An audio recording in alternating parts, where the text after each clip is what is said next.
नमस्ते, प्रणाम, जय श्री राम। मैं हरिओम तिवारी गायक आप सभी को प्रणाम करता हूँ।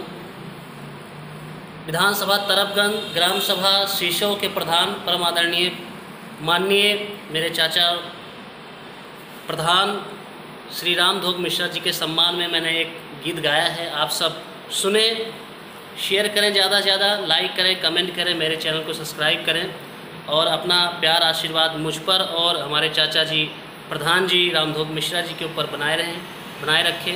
धन्यवाद। ग्राम सभा शीशों से आपका अपना प्रत्याशी, कर्मठ जुझारू संघर्षशील प्रत्याशी, हर युवाओं के दिलों की धड़कन, गरीबों के साथ कंधे से कंधा मिलाकर चलने वाला प्रत्याशी, आपका भाई, आपका बेटा, आपका चहेता रामधोक मिश्रा। जी हाँ, रामधोक मिश्रा जी को आप अपना अमूल्य मत देकर विजयी बनाएं, अपने क्षेत्र, अपने समाज, अपने गांव को आगे बढ़ाएं। ग्राम सभा के अगुआ है चाचा, शीशों गौआ के स्वाभिमान। ग्राम सभा के अगुआ है चाचा, शीशों गौआ के स्वाभिमान। जन जन के जो दिल में बसे हैं, रामधोक मिश्रा बाटे नाम। जन जन के जो दिल में बसे हैं, रामधोक मिश्रा बाटे नाम। पिछले कई वर्षों से रामधोक मिश्रा जी हर जनता की सेवा करते आ रहे हैं। सभी को सबका हक दिलाकर, सबके साथ न्याय दिलाकर, सबके साथ सुख दुख में खड़े रहते हैं रामधोक मिश्रा जी। तो याद रखें प्रिय मित्रों, आप इस बार फिर से अपना अमूल्य मत देकर रामधोक मिश्रा जी को अपना प्रधान चुनेंगे और अपने क्षेत्र को आगे बढ़ाएंगे। आपका अपना प्रत्याशी रामधोक मिश्रा। ग्राम सभा के अपने नामावा बढ़ावाले हो, गौआ चमकावाले हो, जिलवा में बनल मिसाल हो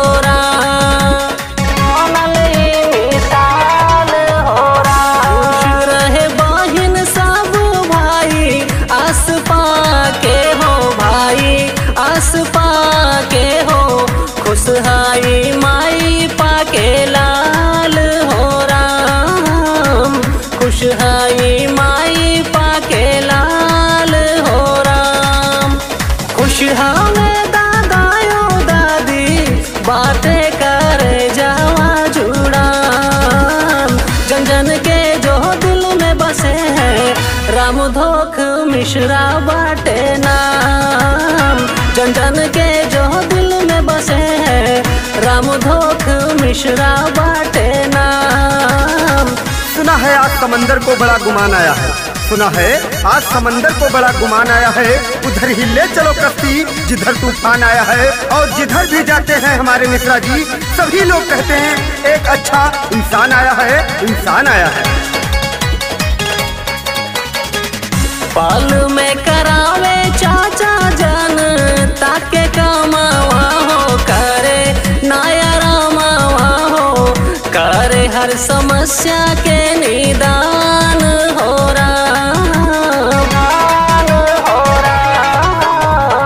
धन्य धन्य बाटे आपन शीशों ग्राम सभावा हो, शीशों ग्राम सभावा हो, जहवा के मिश्रा जी प्रधान हो राम, जहवा के मिश्रा जी प्रधान हो राम। प्रेम नारायण पांडे जी के मिश्रा जी बाटे हो गुमान। हरिओम तिवारी कहेला ऐसा ना कोई प्रधान। हरिओम तिवारी कहेला ऐसा ना कोई प्रधान। ग्राम सभा के अगुआ है चाचा, शीशों गौआ के स्वाभिमान। जन जन के जो दिल में बसे हैं, रामधोक मिश्रा बाटे नाम।